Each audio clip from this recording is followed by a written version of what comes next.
we are going to do a migration activity, and it's going to be very involved, and you're going to create your own Jamboard.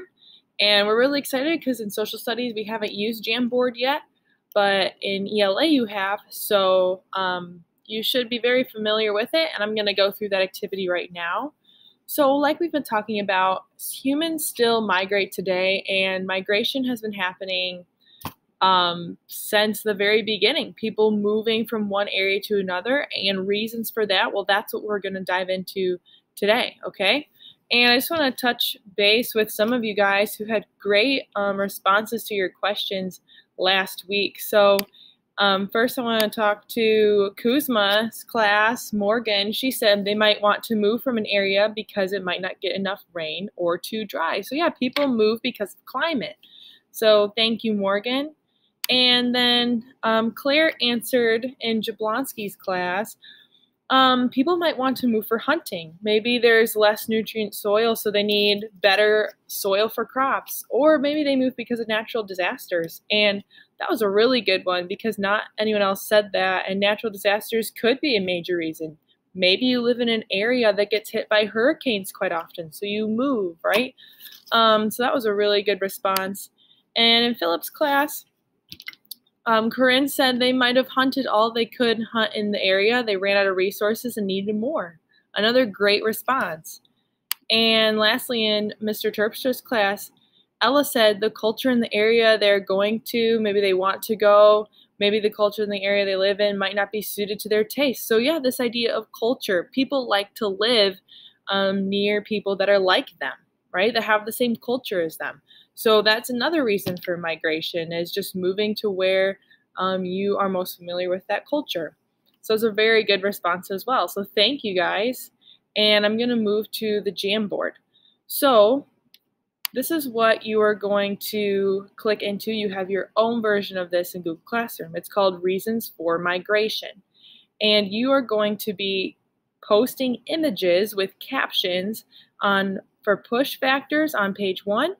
And then if you flip at the top to page 2 for pull factors, okay? And I'll show you how to do that in a second.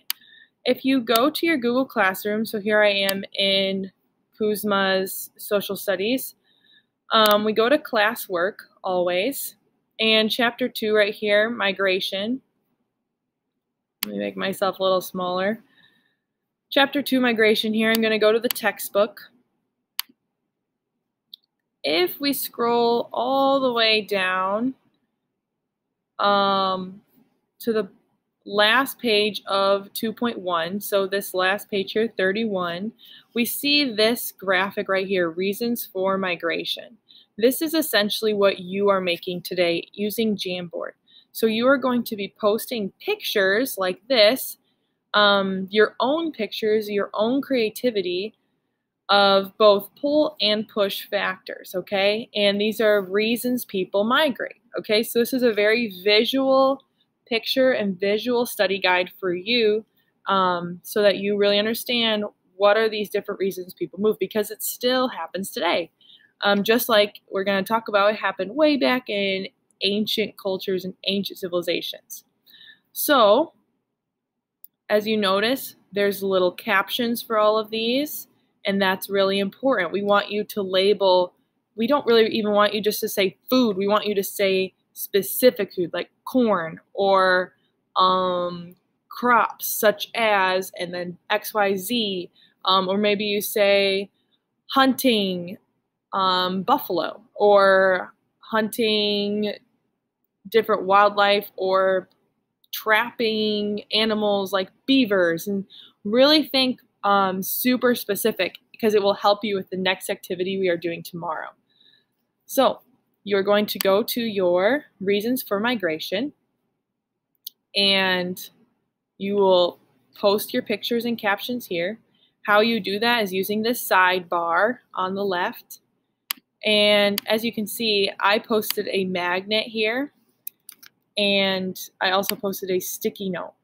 Okay, so how that works is I will go over to the sidebar and push Add Image. I can do a Google image search. Magnet search for whatever I'd like. I can click that, select it. It jumps right here onto my page. I can turn it, make it smaller, bigger. I'm going to add it over here. To add a sticky note, I go to sticky note.